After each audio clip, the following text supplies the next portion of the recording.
오늘 안식과 일의 아름다운 조화에 대해서 말씀을 드리려고 합니다. 하나님의 기쁨은 아름다운 조화에 있습니다. 하모니라는 거죠. 그리고 하나님이 만들어 놓으신 하모니, 조화를 따라 살게 되면 인간은 가장 큰 기쁨과 만족을 경험할 수가 있죠. 그게 이제 안식과 일의 조화라고 볼 수가 있죠. 신명기 5장 13절, 14절을 보게 되면 여세 동안은 힘써 내 모든 일을 행할 것이나 일곱째 날은 내 하나님 여호와의 안식일인즉 너나 내 아들이나 내 딸이나 내 남종이나 내 여종이나 내 소나 내 낙이나 내 모든 가축이나 내 문 안에 요하는 객이라도 아무 일도 하지 못하게 하고 내 남종이나 내 여종에게 너같이 안식하게 할지니라. 이 말씀을 잘 읽으셔야 돼요. 잘못 읽으면 여세 동안 힘써 쉬고 일곱째 날에 일하라 그런 말씀이 아니고 여세 동안에 힘써 일하고 일곱째 날에 쉬라는 것이죠. 이게 하나님의 조화과 리듬이죠. 잘 보시면요, 5대5가 아니에요. 일을 하고 반은 쉬라는 게 아니고 6일 동안 열심히 일하고 하루를 쉬라고 하는 게 하나님의 조화죠. 모든 우리 삶 속에서 충만함을 주는 것은 아름다운 조화, 어울림, 하모니, 멜로디, 리듬 이런 것들이 우리 삶의 진정한 기쁨과 환희를 가져다 주는 것이죠. 중요한 것은 갈등 없이 아름다운 조화를 이루어나갈 때 너무 행복한 거죠. 성부, 성자, 성령 하나님께서 천지를 창조하시고 그리고 아름다운 구원의 일을 이루실 때에 아름다운 하모니를 이루신 거잖아요. 어떻게 가능했죠? 같은 뜻을 품으신 거죠.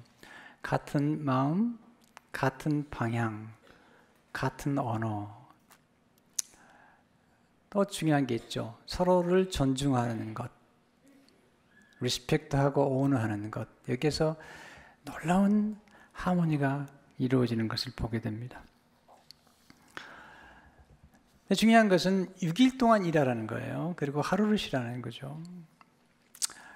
하나님은 일과 그리고 안식 모두에게 복을 주신 거죠.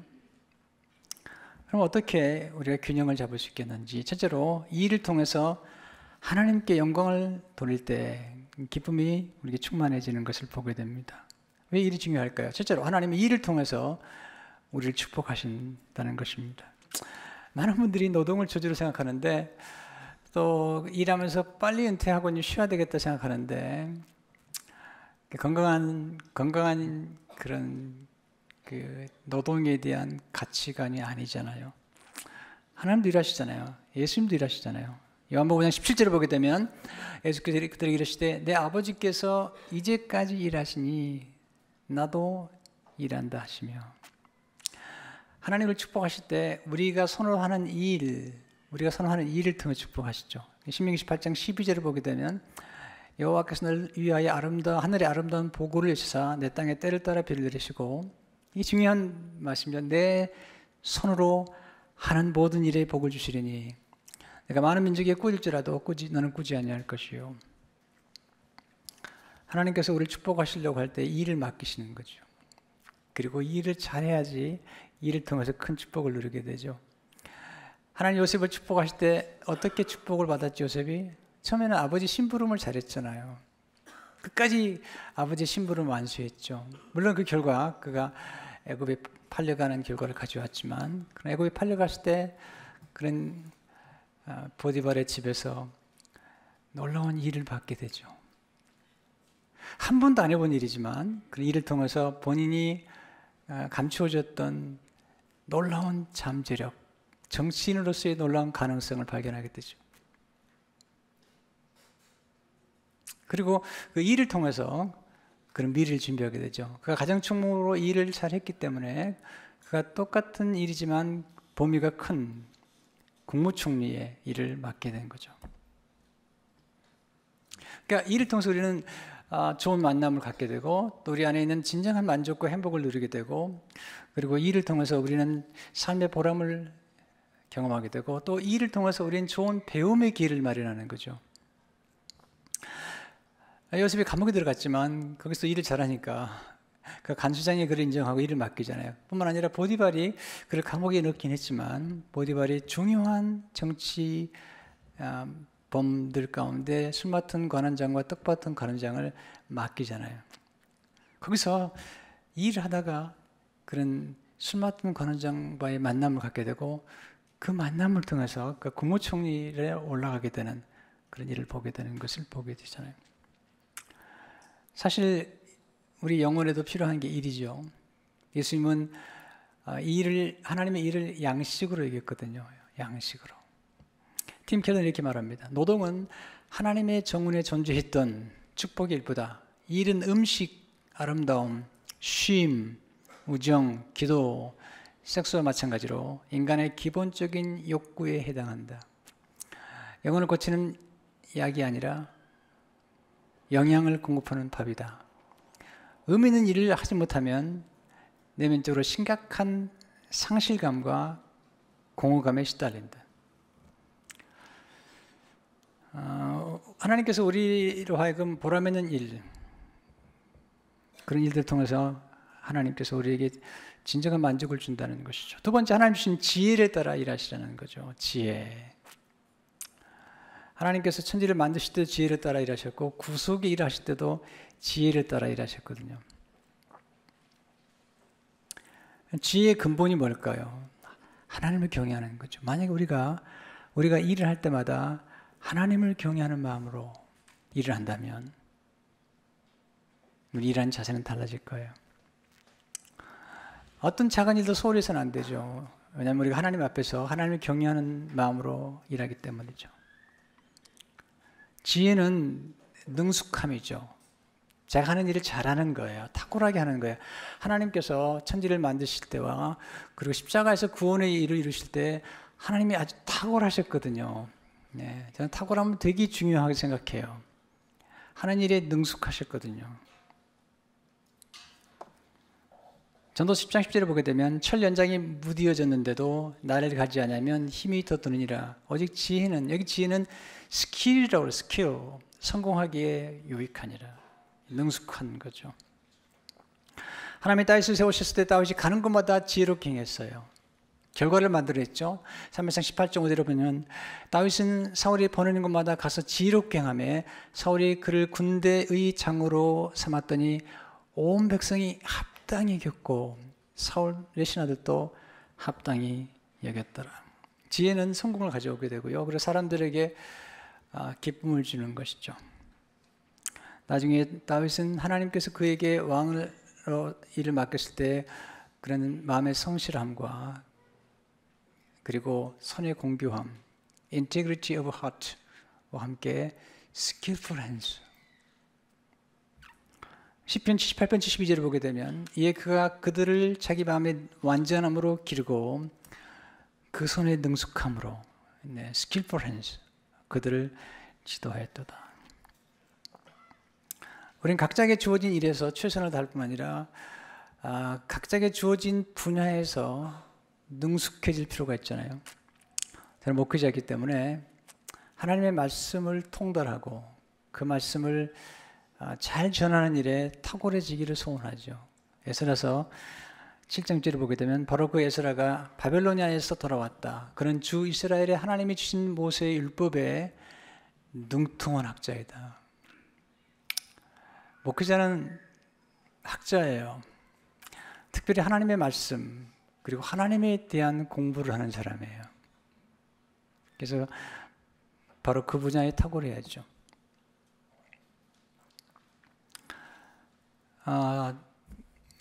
하나님께서 우리에게 모든 것을 잘하라고 말씀하지 않으셨어요. 하나님에게 우리에게 일을 맡기실 때는 우리의 재능과 은사를 따라서 일을 맡기신 거죠. 그래서 모든 걸 잘하려고 하지 마세요. 아니, 잘할 수도 없어요. 근데 하나님이 맡기신 자기 분야에서 탁월함을 드러내면 되는 거예요. 저는 운동을 하는 사람들이나 또는 그 음악하는 분들은 부럽지만 그러나 제가 시기하거나 질투하지 않아요. 절대로 하지 않아요. 왜냐하면 그 분야는 제 분야가 아니기 때문에. 그러나 목회를 잘하는 분을 보면 제가 부러워해요. 물론 시기하진 않지만 부러워해요. 왜냐하면 그건 제가 관심을 갖고 섬기는 분야이기 때문이죠. 우리 자녀들 향한 부모의 책임이 뭘까요? 그 자녀가 가지고 있는 독특한 은사와 그리고 기질과 재능 그리고 성향을 발견해서 그 결에 따라서 일하도록 만들어주는 거예요. 아인슈타인이 이런 말 했죠. 모든 사람은 천재다. 하지만 물고기들을 나무탁의 실력으로 평가한다면 물고기는 평생 자신 형편없다고 믿으며 살아갈 것이다.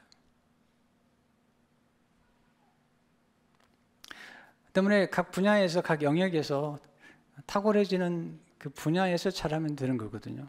목회자에게 뭘 원하시나요? 여러분 목회자에게는 하나님의 말씀을 잘 연구해서 그 말씀을 여러분에게 잘 전하도록 하는 것. 와우, 그 목사님 당구가 1100이래. 고스톱 정말 잘한대. 그건 감동을 주는 게 아니잖아요. 세 번째, 하나님의 영광을 위해 일해야죠. 우리 그리스도인들은 누구 앞에 일하며 그리고 누구를 위해 일하느냐가 중요하잖아요. 심지어는 여러분 직장에 나가서 일할 때도 그리스도인답게 일하셔야 돼요. 여러분 직장에 나가가지고 자꾸 직장에 나가면 직장에서 최선을 다하셔야 돼요. 여러분 직장에서 거기서 교회 뭐 성경 공부 카피하고 안 돼요. 그건 정직한 게 아니에요. 직장에서 취직해서 최선을 다하지 거기서 전화하고 그러지 말라고요.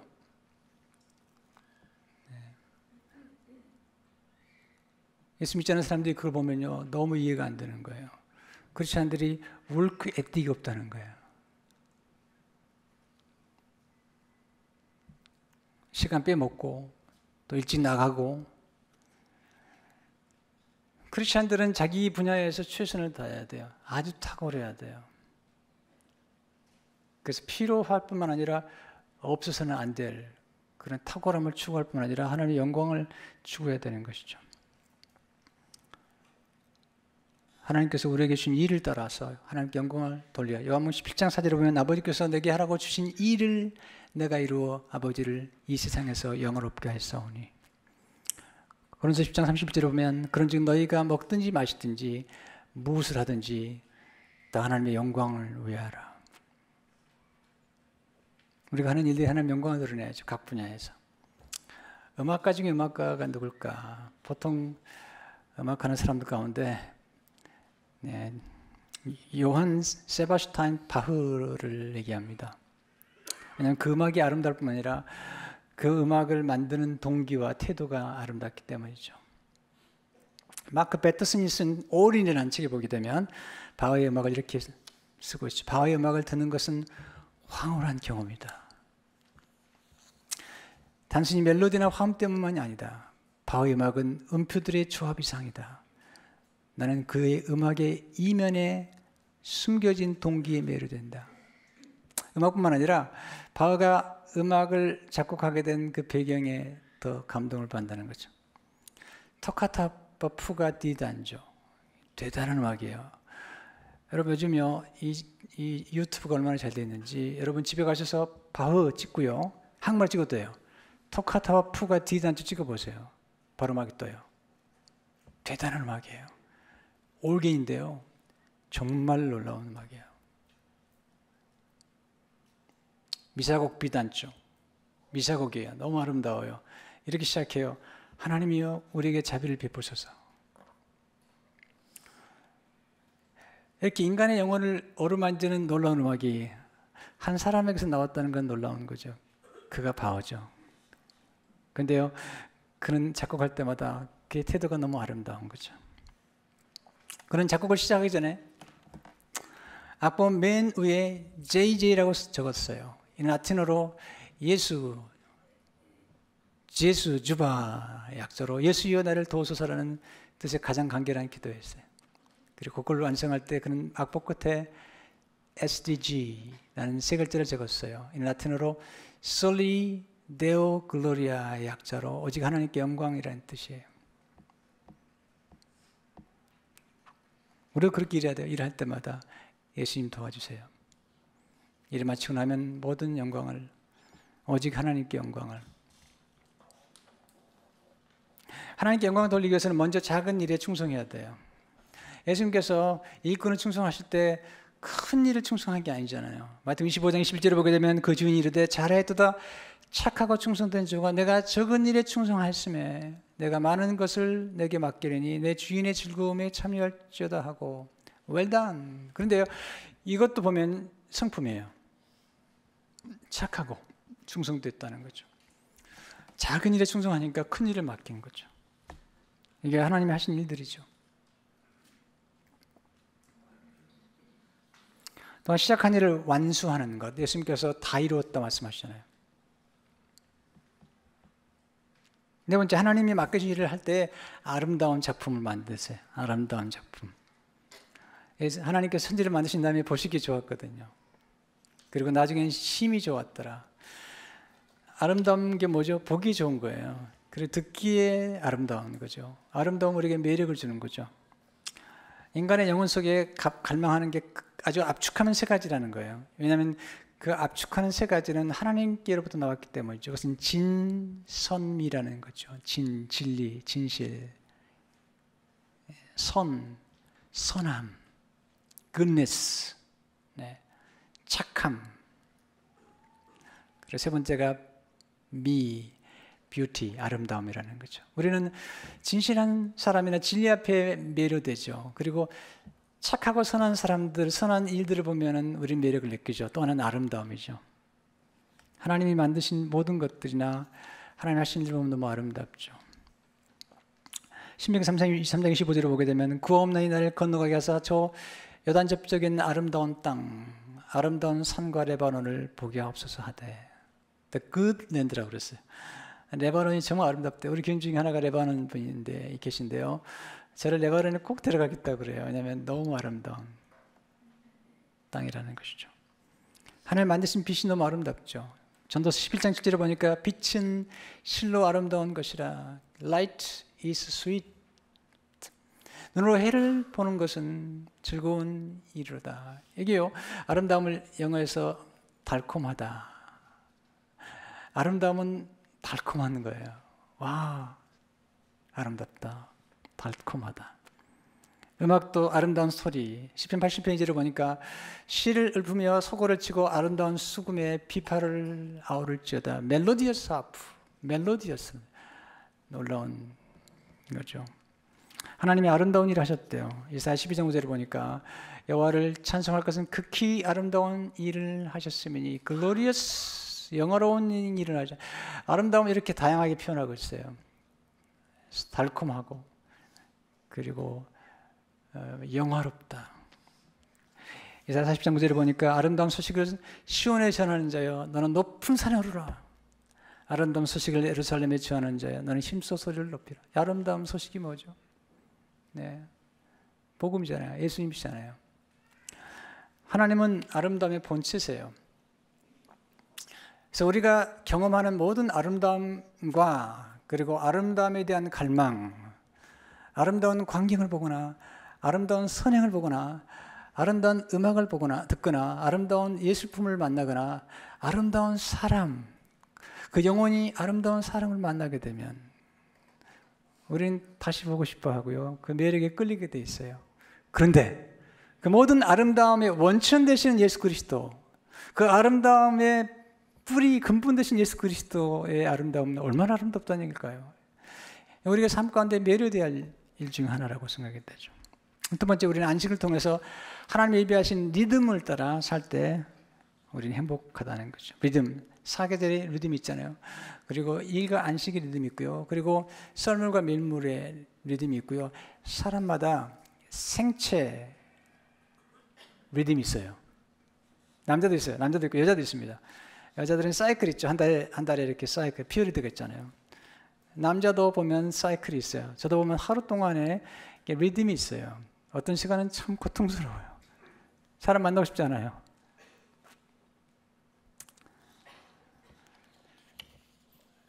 일정한 리듬, 특별히 하나님께서 만드신 이 우주의 리듬을 반영해준 음악은 우리에게 진정한 행복과 만족을 주죠. 쉽게 하나님께서 우주에 하나님의 리듬을 담아놓으신 거거든요. 이 리듬을 반영하는 작품들은 우리에게 행복을 주지만 그 리듬과 역행하는 것들은 우리를 괴롭히죠. 똑같은 음악이지만 사탄이 준 음악은요. 원래 하나님의 천사 가운데 루시퍼, 타락한 천사는 음악의 천재였대요. 근데 그 천사가 타락함으로 하나님의 리듬과 역행되는 음악들을 만들어내죠. 그 음악들을 들어보시면요. 사람들에게 자살을 충동시키고 그리고 사람들을 폭력적으로 만들고 거치게 만들고 집을 떠나게 만들고 그리고 가정을 파괴시키게 만들어요. 그걸 찬양하고요. 근데 하나님이 만든 작품들은 다르죠. 행복을 주고 고요함을 선물로 주고 진정한 상쾌함과 유쾌함을 우리에게 선물로 주는 거죠. 최근에 제가 마이클 리브스라는 사람이 쓴 책을 읽다가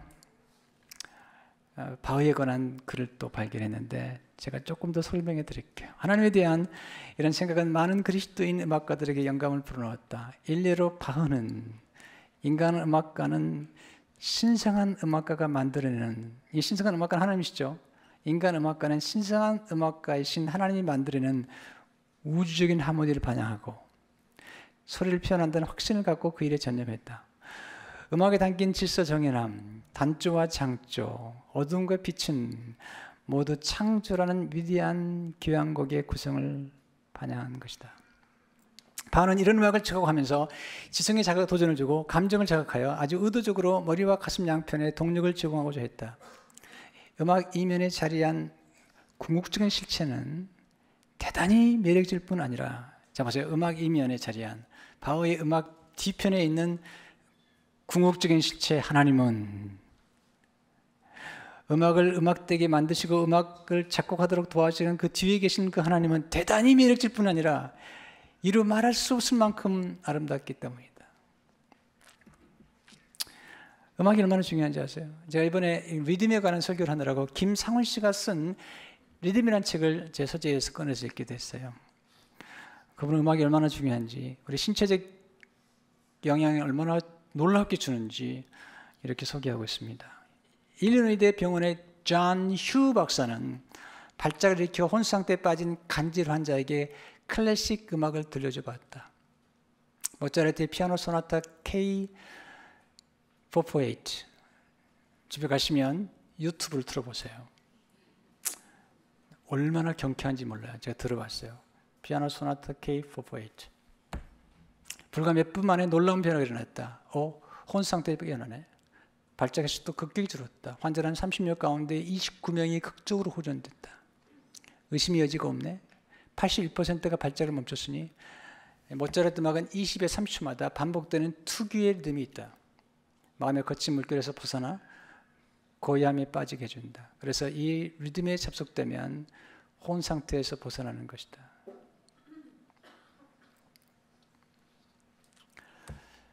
한 연구진이 연구를 해보니까요, 비발디의 사계, Four Seasons라는 음악을 틀어주니까 지능이 좋아지는 거예요. 머리가 아주 명석해지는 거예요. 음악이 주는 것 놀라운 겁니다. 네, 정말 놀라운 겁니다. 저는 아이들에게 모차르트의 반짝반짝 빛난 별, 작은 별 6개월 동안 들려준 다음에 IQ 테스트 해보니까 IQ가 상승했습니다. 이 음악이 주는 놀라운 것을 아셔야 돼요. 리듬이라는 거죠. 리듬이 주는 거잖아요. 요즘 이제 치매가 많이 이슈가 되는데요. 알버트 아인슈타인 연구진이 500명을 대상으로 연구한 결과인데요. 독서를 한 사람들은 35% 정도 치매에서 그 발생률이 떨어졌어요. 그런데 일주일에 4회 이상 10자 말풀이, 그 영어에 보면 그 단어풀이라는 게 있잖아요. 그런 사람들은 47%. 그런데 76%나 낮은 그런 현상을 보였던 게 하나 있는데, 그것은 춤추는 사람들. 다 우리 춤춥시다. 왜냐하면 춤이 주는 리듬이 있기 때문에. 리듬이라. 그래서 한 통계에 나왔는데요, 제가 읽은 적이 있는데, 가장 오래 사는 사람들이 중에 하나가 지휘자랍니다. 왜냐하면 지휘자는 항상 춤을 추잖아요. 리듬을 따라 살잖아요. 여러분, 하나님의 백성들, 히브리 사람들은 모여서 예배할 때마다 반드시 노래와 함께 춤이 있었습니다.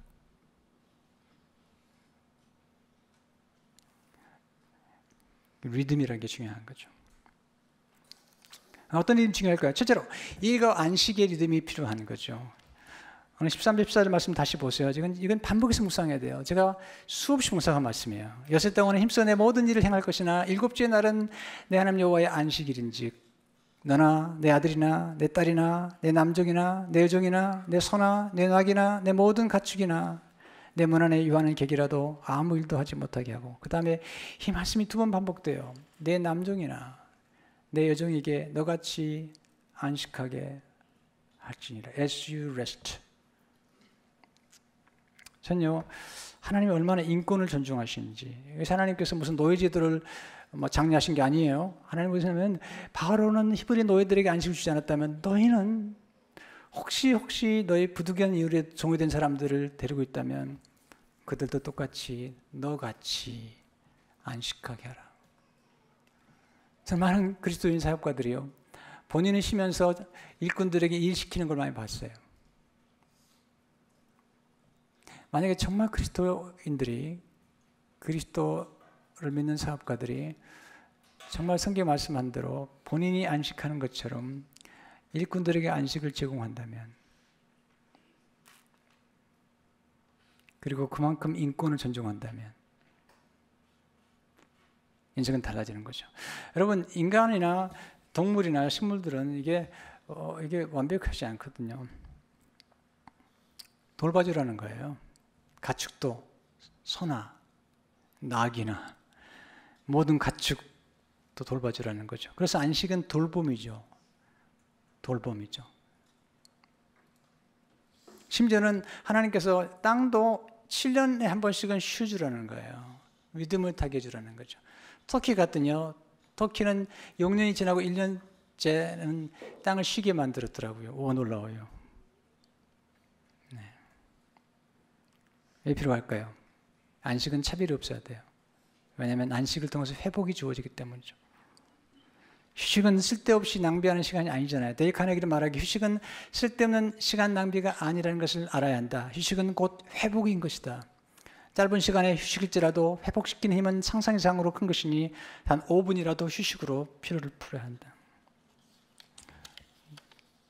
저는 피곤해지면 잠시라도 쉬어요. 근데 눈을 감고 있으면 좋아요. 눈을 감고 있는 순간 간이 쉬어준대요. 간이. 지금 눈을 감으면 안 돼요. 지금 눈을 뜨셔야 되고 네. 지금 눈을 뜨고 말씀을 들으셔야 되고, 쉴 때 잠시라도 눈을 감고 쉬어보세요. 5분, 10분만 조용히 안식하더라도요, 스트레스가 달라지는 거죠. 두 번째, 비움과 체험, 그리고 체험과 비움의 리듬을 따라 사는 거죠. 우리 인간은 자전한 존재가 아니죠. 밖에서 들어와야 돼요. 음식도 들어오고요, 지식도 들어와야 되고요, 그리고 사랑과 격려도 들어와야 돼요. 우리는 사랑과 격려와 인정과 칭찬이 우리가 차를 타고 갈 때 차를 움직이는 가스와 같아요. 이것도 리듬이 필요한데요. 책망도 필요한데요. 책망과 칭찬과 격려가, 보세요. 저는 옛날에 생각해서 50대 50을 생각했는데 아니에요. 제가 사람을 키워보고 자녀를 키워보니까 그게 하나님의 균형이 아니에요. 칭찬이 90이에요. 그리고 책망은 10이에요. 그게 맞아요. 6일 쉬고 1일을 일한다면 책망과 격려의 산이 이런 거죠. 책망은 10이라면 칭찬과 격려, 그게 90이 돼야 돼요. 왜냐하면 사람은 칭찬과 격려와 인정을 받을 때만 성장하게 되어 있어요. 그리고 책망을 받게 되면 바로 잡아져요. 책망도 필요하죠. 그래서 책망을 90으로 하면 안 돼요. 그러면 기가 꺾여요. 잠재력이 자꾸 소멸돼요. 뿐만 아니라 열등식 속에 살게 되어 있어요.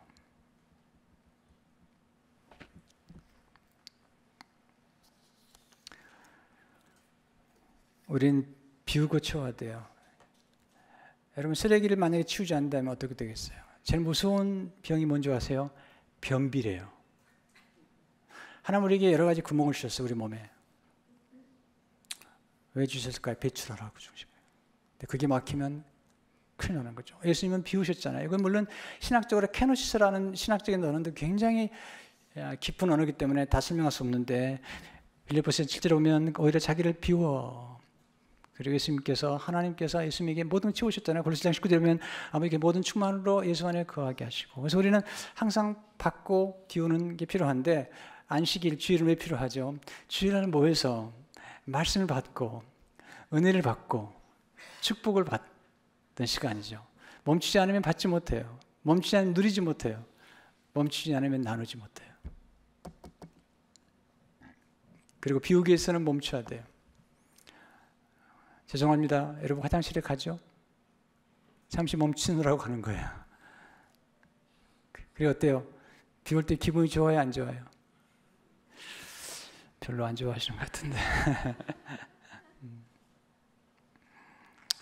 하나님이 그렇게 만들었어요. 믿음을 타도록. 세 번째, 함께 있음과 홀로 있음의 믿음을 따라 살아야죠. 예수님도 함께 있지만 홀로 계시잖아요. 요한복음 6장 15절을 보게 되면 그러므로 예수께서 그들이 와서 자기를 억지로 붙들어 임금으로 삼으려 줄 아시고 다시 혼자 산으로 떠나가시니라. 여러분 부부 사이도 친밀해지려면요, 이 함께 있음과 홀로 있음의 균형을 이루어야 돼요. 늘 함께 사는 분들 조심하세요. 네, 그렇다고 친밀해지는 게 아니에요. 잘못하면 싸움이 나지. 인간에게는 적절한 삶의 리듬이 필요하죠. 바운더리 또는 마진이라는 게 있는 거예요. 이건 사랑의 예술이에요. 잠시 떨어져 있으므로 더 그리워하고 동경하게 되고요. 그리고 잠시 떨어져 있다가 합해질 때 더 친밀해지는 거예요. 그리고 떨어진 동안에 서로를 더 그리워할 뿐만 아니라 서로에 대한 정확한 이해를 할 수 있는 거잖아요. 제가 늘 얘기하잖아요. 제가 1년에 한 몇 주씩은 집회를 나가는데 제가 왜 집회 나간 줄 아세요? 여러분이 지겨워할까 봐. 네. 제가 홀로 있으므로 여러분을 그리워하게 돼 있고요. 그 다음에 여러분에게 이렇게 준비한 말씀들, 한 번 전하기에는 너무 아까운 말씀들이 많은데 이 말씀들을 제가 가지고 나가서 다른 교회 가서 또 목회자들에게 나눠드림으로 비우는 거예요. 그리고 또 제가 배우는 거죠. 그래서 여러분이 또 나누는 거죠. 네 번째, 육과 영을 위한 양식이 좋아하죠. 리듬을 타야죠. 우리는 육의 양식도 먹어야 되지만 영의 양식이 필요하거든요. 마태복음 4장 4절에 보면 여기 대발에 있을 때 기록돼서 사람의 떡으로만 살 것이 아니요 하나님의 입으로부터 나오는 모든 말씀으로 살 것이니라 하니라 하시니. 우리는 일용할 양식을 먹어야 돼요. 그리고 우리는 육의 양식을 먹는데 굉장히 체계적이죠. 하루에 3끼. 근데 영의 양식을 먹는 데는 어떠신지요? 주일날은 영의 양식을 먹는 날이고요. 그리고 매일매일 영의 양식이 필요해요. 저는 요즘 성경을 읽을 뿐만 아니라 하루에 시편을 5편씩 읽는 데 도움이 돼요. 그리고 자문을 한 장씩 읽어요. 그날. 그리고 시편을 5편씩 읽으면 한 달이면 시편 전체를 읽게 돼요. 그리고 자문 전체를 읽게 돼 있어요. 우리 인간은 영적인 존재이기 때문에 영적인 양식과 영적인 생수를 마셔야 돼요. 우리 몸도 70%가 물로 되어 있기 때문에 물을 먹지 않으면 안 돼요. 우리 영혼도 마찬가지. 영혼의 양식과 함께 생명수가 필요한 거죠. 안식일은 뭘까요? 오아시스와 같은 거죠. 오아시스는 누구죠? 예수님이죠. 예수님은 생수를 제공해 주시는 오아시스와 같은 거죠. 우리는 순례자예요. 철로역정에 나오는 순례자처럼 우리는 순례길을 가고 있는 거죠. 본향을 향해서. 우리는 방황하지 않아요. 왜냐하면 목적지를 알기 때문에. 그렇지만 가는 길이 쉽지 않아요. 그래서 우리가 가는 사막을 건너고 광야를 건널 때 필요한 것은 오아시스고 생수잖아요. 이집트의 왕자라는 디즈니 만화에 보면 그 노래에 이런 가사가 있죠. 사막에서는 많은 황금보다 작은 생수가 더 귀하고 길 잃은 양에게는 왕보다 목자가 더 필요하다. 이스라엘 백성들이 광야를 건널 때 오아시스가 450개였대요. 근데 광야와 그리고 사막을 잘 건너는 사람들은 오아시스를 만날 때마다 반드시 멈춰서 쉬어야 된다는 거죠. 스티브 도나허는 그의 책 사막을 건너는 6가지 방법에서 오아시스를 만나면 반드시 쉬어가라고 고민하면서 그 쉬어야 될 이유를 3가지로 얘기해요. 첫째로 쉬면서 기력을 회복하라는 거죠. 생수를 마시고 왜냐하면 사막에는 물이 귀하잖아요. 둘째로 여정을 되돌아보고 정정해야 할 것을 정정하라는 거죠. 셋째로 오아시스에서는 같은 여행길에 오른 다른 사람들을 만날 수 있기 때문이죠. 교회는 오아시스 같은 것이죠. 와서 쉬면서 예수님이 주신 생수를 마시는 거죠. 반드시 필요하죠. 요한복음 4장 14절을 보게 되면 내가 주는 물을 마시는 자는 영원히 목마르지 아니하리니 내가 주는 물은 그 속에서 영생하도록 솟아나는 샘물이 되리라. 교회가 구원의 우물들이에요. 이사야 12장 3절을 보게 되면 그러고 너희가 기쁨으로 구원의 우물들에서 물을 기르려다. 이건 복수예요. 구원의 우물들. The wells of salvation. 우물들이 뭘까요? 우리는 세 가지 우물이 필요해요. 첫째는 말씀의 생수예요. 둘째는 보혈의 생수예요. 여러분, 이 세상에서 우리 더러운 죄를, 우리의 흉악한 죄악들을 정결케 하고 치료할 것은 예수 그리스도의 보혈밖에 없어요. 그리고 세 번째가 성령의 생수예요. 생수가 아니면 우리를 거룩하고 아름답게 만들 수 없어요. 그래서 요한 1서 5장 6절에 8절에 이렇게 말씀합니다. 이는 물과 피로 임하신 이신이 곧 예수 그리스도시라. 물로만 아니요 물과 피로 임하셨고 증언한 이는 성령이시 성령은 진리니라. 증언한 이가 셋이니 성령과 물은 말씀을 상징해요. 피라. 또한 이 셋은 합하여 하나이니라. 놀라운 진리예요. 우리가 교회 오게 되면 우리는 말씀의 생수와 보혈의 생수와 그리고 성령의 생수를 마시게 되어 있어요. 그런 놀라운 사실은요, 예수님은 목자이지만 왕이시라는 거예요. 그리고 왕이시면서 백성을 위해서 목숨을 내어주셨다는 거죠. 그리고 우리 위로하신다는 거죠. 우리에게 위로가 필요해요. 수고했다고, 고생했다고. 결과만 보는 게 아니에요. 과정을 말해줘야 돼요. 얼마나 힘드셨냐고. 눈물을 닦아주는 거죠. 요한계시록 7장 17절을 보니까 이는 보좌 가운데 계신 이 보좌라는 것은 왕의 보좌예요. 하나님은 왕이세요. 예수님은 왕이세요. 어린 양이 그들의 목자가 되셔서 생명섬으로 인도하시고 하나님께서 그들의 눈에서 모든 눈물을 씻어주실 것입니다.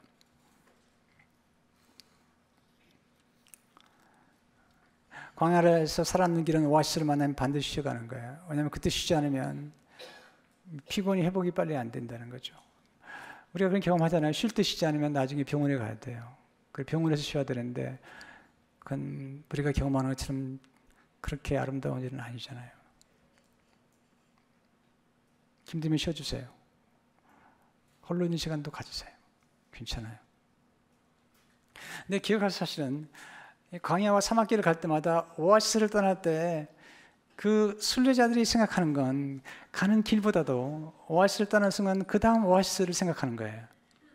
그게 안식이래요.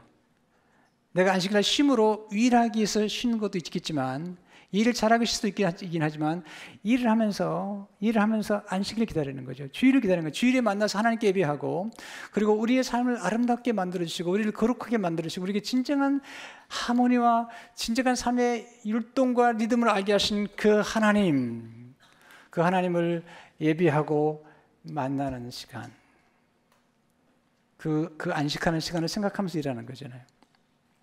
제가 주일이면요 5번 설교해요. 그러면 어떤 순간에 가면요 너무 힘이 들어요. 그러면 제가 앉아 생각해요. 저녁에 가서 저희 집에서 편히 쉴 걸 생각해요. 그러면서 그 피곤을 이겨내요. 마찬가지죠. 우리가 주중에 힘들지만 주일날 가서 안식하며 주일에 세상에 들을 수 없는 천상의 음악을 세상에서 경험할 수 없는 진정한 아름다움의 본체이신 예수 그리스도를 만나는 것. 여러분 제 짭은 뭔지 아세요? 전 여러분들로 하여금 하나님을 생각나게 만드는 사람이에요. 여러분 세상에 있다가 하나님을 생각하게 모든 아름다움과 행복의 원천 되신 하나님. 또 여러분으로 하여금 진정한 본향이 뭔지 그리고 하나님의 말씀에 집중하도록 그리고 거룩을 갈망하도록. 세상은 더럽잖아요. 세상에 더러운 귀신이 가정을 깨뜨렸어요. 그러나 거룩한 가정은 진정한 행복을 가져오게 돼 있어요.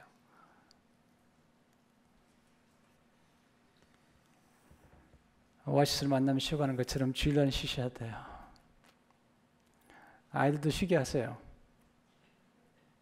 일꾼도 쉬게 하세요. 그럴 때 우리는 진정한 안식을 누릴 수가 있고요. 그리고 예수 그리스도의 교회 안에서, 예수님의 몸 성전 안에서 거기서 나는 생수를 마시면서 진정한 행복과 안식을 누리게 돼 있어요. 거기서 우리는 하나님의 리듬을 배우는 거예요. 그리고 우주의 리듬을 배우면서 진정한 행복과 만족을 경험하는 겁니다. 이런 안식과 일의 아름다운 리듬을 따라 사는 여러분 되시기를 주의 이름으로 축원합니다. 하나님 아버지 감사합니다. 주의 말씀으로 우리를 축복하셔서 하나님의 리듬, 하나님의 조화, 하나님의 하모니를 따라 살게 하시며 이 리듬을 깨트림으로 우리 스스로를 깨트리고 가정을 깨트리고 우리의 영혼을 망가뜨리는 일이 없도록 이 안식의 삶을 잘 살아가도록 축복해 주옵소서. 예수 이름으로 기도합니다.